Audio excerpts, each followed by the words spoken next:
Hi, everyone. I hope everyone's having a good Wednesday and I hope you're enjoying your short week for the holiday. I've got Christine to pray with me, and we're so excited to have this conversation. Christine is a registered nurse, a national board certified health and wellness coach. She's a certified dementia practitioner, and she's a brain health coach. So she helps people understand how the brain works so they can improve their energy and focus and just your overall well being through simple science backed strategies. So, welcome, Christine. I'm so excited to talk about the brain science behind a better start. Yes, thank you, Casey. Thanks so much for having me. I'm excited to be here with Yes, you today. Happy summer. yes. Woohoo! I know it's definitely July feeling like 1st. I summer. can't believe it. I know it's hot. Oh my gosh. Now, tell me where you're at again. I'm in Atlanta, Georgia. That's right. Okay. You're in Yes, Atlanta, so you've got the yes. full heat as well. I'm in Tennessee and it was like Okay. 90s yesterday. So, It never cooled off. It's still 90 like when I went to bed. I'm like, I've I never experienced know. this. I know. I'm It's from crazy. Maine and I lived in Montana for the past 25 years, so I'm not used to these hot spells like this, but it's good. Stay close to the water, stay close to the pool. Exactly. As long as I live like right off a lake. So I'm like, as long as I'm like, could get in water if I need to, I'm okay with the Right. heat. But Exactly. when I lived in Exactly. Texas, I was like, Mhm. it made this heat look like a spring day. But, um, but yeah, so today I loved your topic. I'm super excited. When your Thank morning, when your day, the brain science behind a better start. So you. I am very guilty of not being responsible with my first moments after waking up. So this is really exciting for me. And as also a psych nurse, anything brain related, I'm interested in.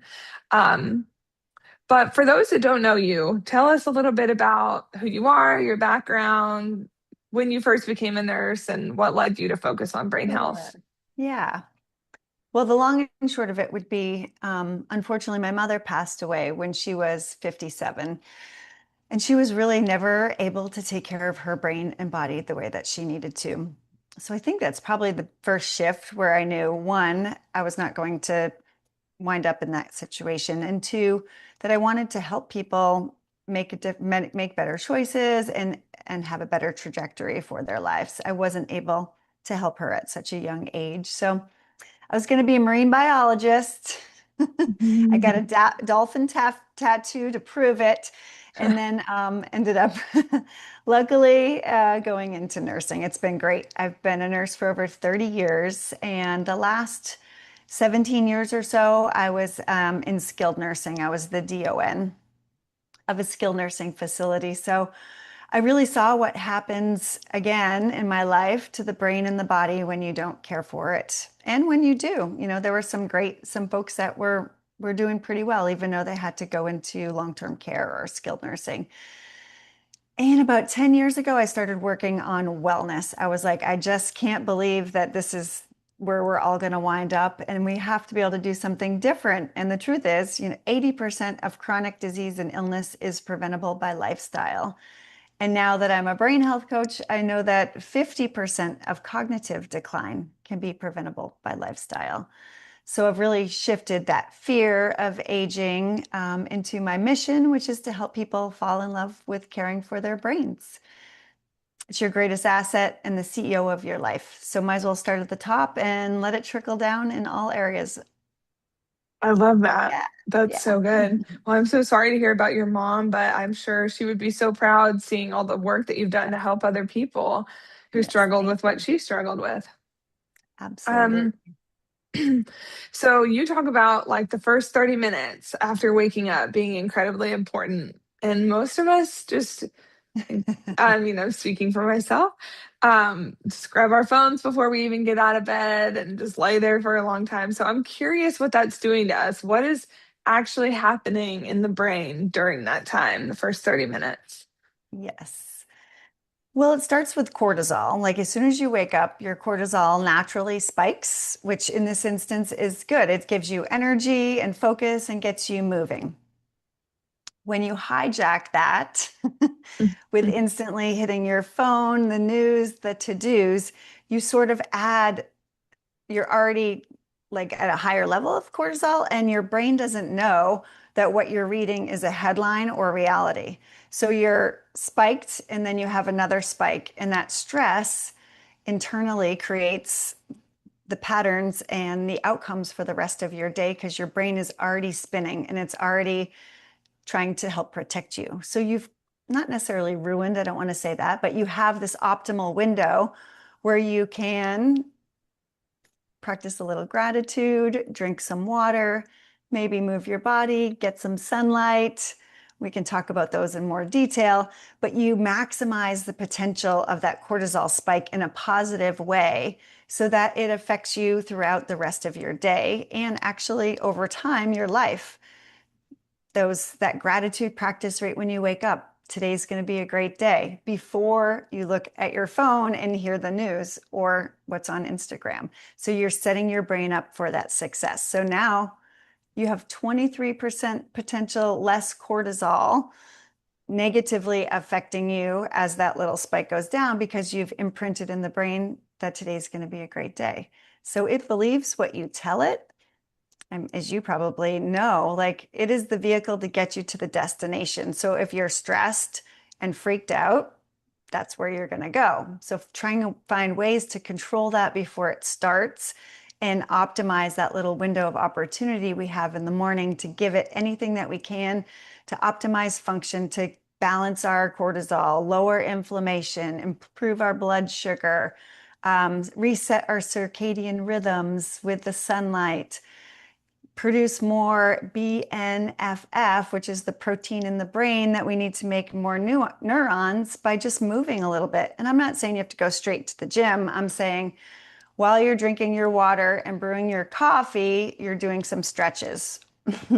Or maybe Oh, you take okay. your coffee and go sit outside in the sun while you let your dog out, right? There's ways to habit stack. And I know as nurses, like the thought of like, oh, a mindful morning is like not going to happen. But I lived this. I lived this myself. The last few years before I left Montana, I was a travel nurse.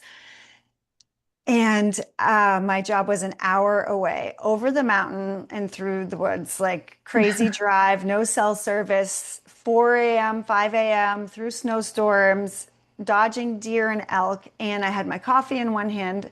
I was barely awake, white knuckling on the road. And I know my cortisol was high. I tested it, it was. And so it took me a couple of years, obviously changing that pattern, but to realize that I was just waking up and hitting it hard, and your body just doesn't respond well to that. I will say, it's a little easier when you're younger. But it's like, how can we be as kind to our body as possible and give it what it needs to do its best with what it already has? I'm not saying to do anything quite crazy. If that's not your normal routine, it may take a little bit, but it doesn't have to be an hour. It can be literal, like you wake up and you say those gratitudes before you reach for your phone. And just give yourself a minute to experience that. Then you drink some water because when you were sleeping, your brain and your body were detoxing, right? And your brain is one of the major detox pathways. So in the morning, if you wake up and go straight for the coffee versus the water first, you're not really cleansing what the body has been doing all night. So you're helping the liver, you're helping the gut, and also you're taking out the trash, is how I like to call it. So those are a couple ways. Well, I love that. So you said, drinking water is super important and giving yourself a chance to like get some sunlight and have gratitude. So I would say social media, staying in the dark, that kind of drinking coffee right away. Those are all mistakes that people make in the morning, which is my normal morning routine. So I'm going to have to take your advice.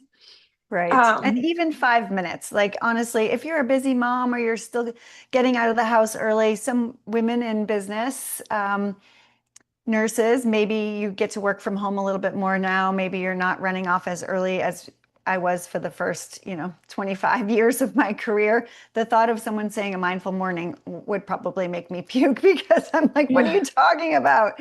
Like, I'm getting my daughter to school. I'm a single mom. I'm, all these things that work against you. But even just 5 minutes, even just the water, even just, a little bit of stretching or the gratitude will help. And it compounds. And maybe it's something you only get to do on the weekends. Maybe it's something you try on vacation and just see how you feel. Because Mhm. I do think you will see that instead of starting your day in chaos, that you have more control over your day. You are more clear-minded and focused, especially with the water and flushing things out. But you'll sleep better if you're getting that sunlight in the morning. You'll sleep better. It's so warm out the other day, not that I wouldn't do this another time, but I was letting the dog out. So I thought, well, I'll take off my shoes and I'll walk in the grass. So you're doing a little grounding. And then the sun was peeking through the trees. So I went up and I stood in the sun for a minute and I just did some deep breathing. It was like for 5 minutes. And I went back inside and I was like, oh, well, that feels pretty good. Just simple. Doesn't have to take up all of your morning or all of your time or be a huge shift in what you're already doing. Small little micro habits do work well for the brain, and keeping those consistent over time really builds. Like gratitude practice, it literally does lower cortisol in the body, but it also shifts your mood. It lowers anxiety. It reduces stress. Um, Eating protein first thing in the morning, protein and healthy fats versus, putting some artificial creamer or sugar in your coffee, that really changes things because the first thing you give your brain is what you eat or drink goes directly to your brain. So if that's a healthy fat and a protein, it's going to balance your blood sugar. It's going to help with inflammation. It's going to keep you steady with energy. You're not going to experience that same brain fog that you get from processed foods or white carbs or sugars. So not saying you have to eat right when you wake up, but if that first meal that you do have is like healthy nuts or avocados or eggs or Greek yogurt, then you're giving your brain the fuel that it needs to keep you going all day long. So less crashes, less binging, less cravings. Well, that's all really helpful. And I think Yeah, it's also important to know that it's a habit doesn't mean you have to do it every single day for the rest of your life. Sometimes you can have like a scone or your coffee, right? It's just about balance. absolutely. I'm just trying to I convince practice myself, I think. 100%. So I go by 80-20 rule in general. If you do well or have good habits 80% of the time, 20% do whatever you want. But it's also your body. Like some people function better than others with different things, or some things affect people more, I would say. So, like for me, sugar, if I start with sugar and carbs, then that's what I'm going to eat all day long. So, I'm the when I same would get to way. work on a Sunday morning as a nurse and I would be exhausted and the donuts would start coming and the Starbucks deliveries would start, I'd be like, oh, I'll just have a little bit. But then for 12 hours, You're all just I having a did little was bit. look for a little bit more. Yeah. And granted, when you're not sleeping well and you're tired, you're looking for something to wake you up. But it ended up being a long day of calories and Yeah. carbohydrates, And you really for need to be sure. thinking clearly when you're caring for patients. I mean, I experienced that too. It's like all the reps coming in, and you're like, yeah, I want Panera and Starbucks and Dunkin' and everything, Krispy Kreme. But then I can't focus when I'm reading my patient's chart, and this is literally life or death for them. So, well, I was a That is site so nurse, true. so not, I Yes, mean, maybe, but totally get what you're so saying. Yeah. so a lot of nurse entrepreneurs, you said something about this, like you might work from home a little bit more. This is something that I know I personally have really struggled with. Like I kind of sometimes start the day already feeling behind because Mhm. when I would work at like a hospital or some kind of facility, you go in and I need to do one, two, three before, med pass and charting and this and that, whatever. Mhm. And you make your own schedule a little bit. So how does beginning the day in reactive mode affect stress and your Mhm. focus and your decision making? Because, like I said, as when you're a nurse entrepreneur and you work from home and you make your own schedule, it's a lot of days you do wake up feeling like reactive and stressed and, you know, how I could just think that's something a lot of our audience would relate to. I agree. It was a huge shift working from home for me. And I could work for 12 or 15 hours and still feel like I hadn't gone to work or I hadn't done enough. So I do feel like taking that time to set your intention for the day. When your cortisol is naturally spiked in the morning, that's when you're thinking your best. So if you can do any of your hard tasks in the morning, and actually get those accomplished, it makes the whole rest of your day a little bit easier. And you feel that reward, that dopamine hit of getting something done versus, my instinct is, oh, I'm going to drink some tea or coffee and I'm going to check my email. I'm going to see what's going on. And I've actually not wasted, but I've not utilized the time where my brain is thinking its best. So when you do feed it what it needs and give it those little items that we spoke about that help it set it on the right path, and then tackle the hard stuff first so that by afternoon, when you are probably likely, most of all of us are starting to crash, then you don't have those hard tasks that you're like, oh gosh, now I have to write this, whatever, and you're kind of tapped out already. Yeah, yeah. So getting those done early, it creates a little bit of momentum throughout your day, and you can focus on that win, and you're like, oh, I got this. I'm in control, and I'm firing on all cylinders, and I'm feeling pretty good about this. So if that's possible, that's another great option. Okay, I like that. And it seems like a lot of people, well, I definitely feel like in the mornings I want to start slow and I'm like, let me just work up to it. But maybe I'm not utilizing my brain power like I should be. Yeah, yes, exactly. Now, if someone that's listening to this could only just change one thing, like what do you think is the biggest thing? Is it drinking water? Is it gratitude? Is it because I think a lot of people feel like I can't make all these changes. Like mornings are hard for me. So if they could Sure. just change one thing first, would it be staying off your phone? Would it be grounding? Would it be drinking water? What would you tell them Yeah. to do? It's a toss up, but I'm going to say start with the water. It's an easy win. Your brain is about 70% water, so is your body. So if you think about it that way, flushing out all the toxins from the night before and giving yourself a fresh start is a great start. And it doesn't have to be every single day like you said, but it is easy somewhat to set up a habit if you make it more obvious. So maybe you put a glass of water on your bedside at night before you go to bed, and then you wake up and you see the water and you're like, okay, I have to drink that. Or maybe it's by the sink where you go brush your teeth, or maybe it's by the coffee pot.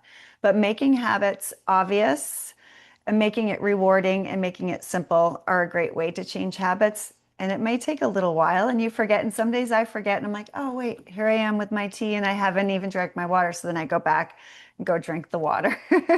But the more often you do it, the more likely it is to happen naturally. And then it becomes something like brushing your teeth.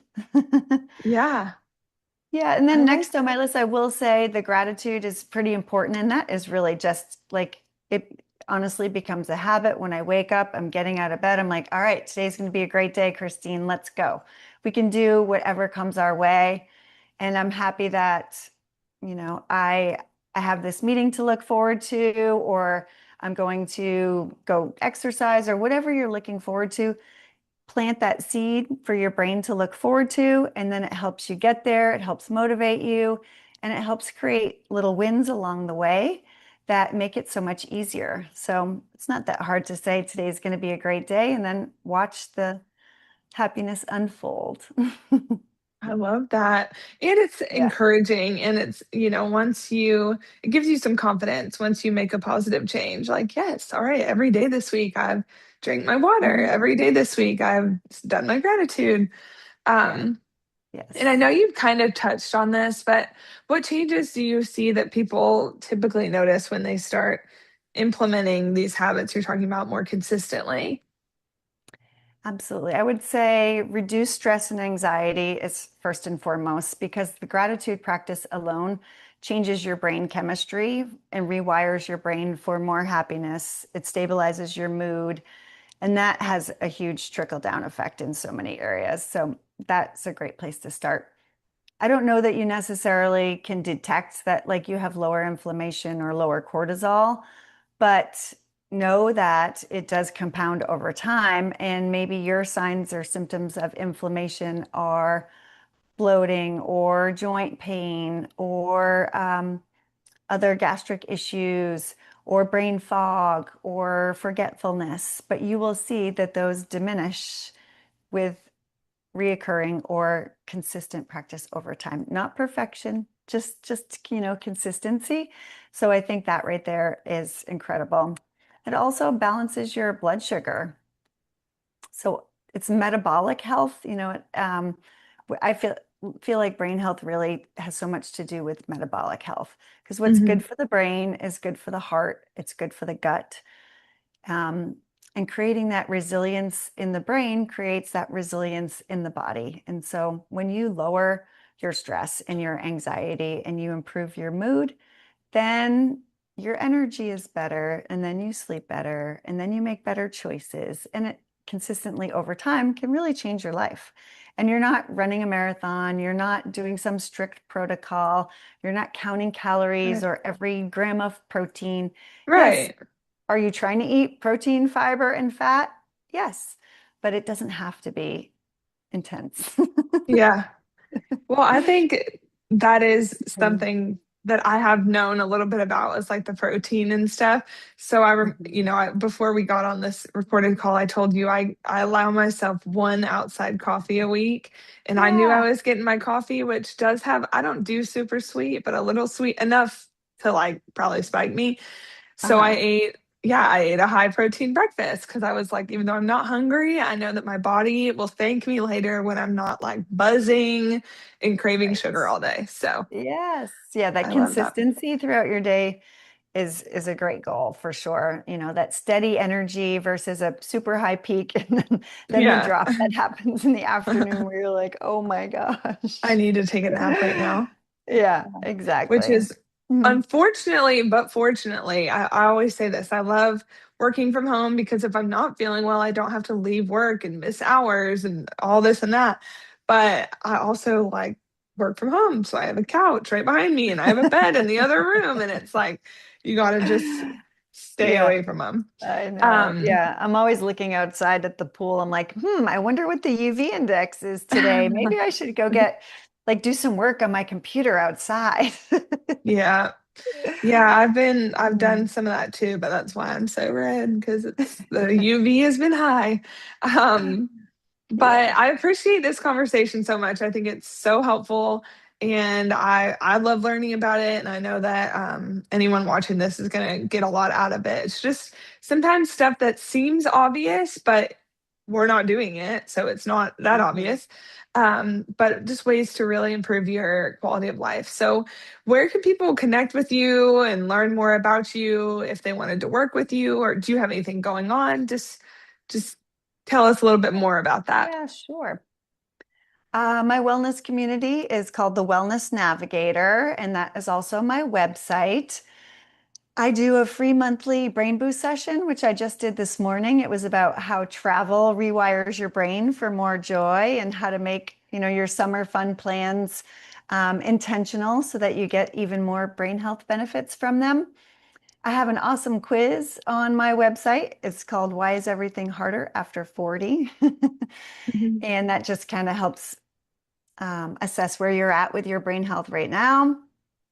And then my Instagram is the Wellness Navigator. I do offer a 4-month coaching program where I guide women through 6 pillars of wellness, 8 sessions over 4 months, kind of do a deeper dive into nutrition and sleep and mindfulness, exercise habits, gentle detoxing.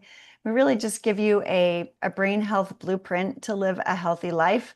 And it's a lifestyle, right? It works for you, your morning, your evening, your family, your job. So it's very personalized. There's nothing cookie cutter about it at all. We design it based on your life, what your goals are, how well you want to age, what you're looking forward to in your future. So that's really what so much of this is about, right? It's you could be healthy and happy where you're at right now, but as nurses, we've seen what happens when people don't care for themselves, when they're debilitated or recovering from accidents and they don't take care of themselves and they can't pick their legs up, or they can't get out of bed, or they take so much longer to recover. So my goal is not to live forever. It's to have cognitive health span so that I have memories and independence and I age with what I value in my life, which would be, travel and beach and maybe grandkids or gardening or whatever that is. So attaching to that. So I would love to chat with anyone. I offer also, excuse me, offer a free 30-minute consult. If anybody wants to talk about their brain health, you can reach out to me on my website or my Instagram, anywhere, DM me, and I'd be happy to set you up for that. Amazing. Well, I Yeah, love this. This conversation's thank been you. so helpful for me. And I know, like I said Thank before, it'll be you. helpful for anyone that listens. So, if you could leave nurse entrepreneurs specifically with one thought about just protecting their brain health, what would it be just to close this out? Yes, take credit for what you're already doing. You're already working so hard. You're being an entrepreneur, so you're constantly using your brain and learning new things. I know that the last few years, starting my business from being a full-time nurse to a full-time wellness entrepreneur was hugely challenging and sometimes very, very difficult and can be, defeating at times as well. So just know that you're already doing so much in your transition and I appreciate you being a nurse and caring for others. So don't forget to care for yourself as well. All right. Thank you so much, Christine. Thanks for being on Thank here with you. us. Thanks, Casey. Have a great day. Bye. You too. Bye.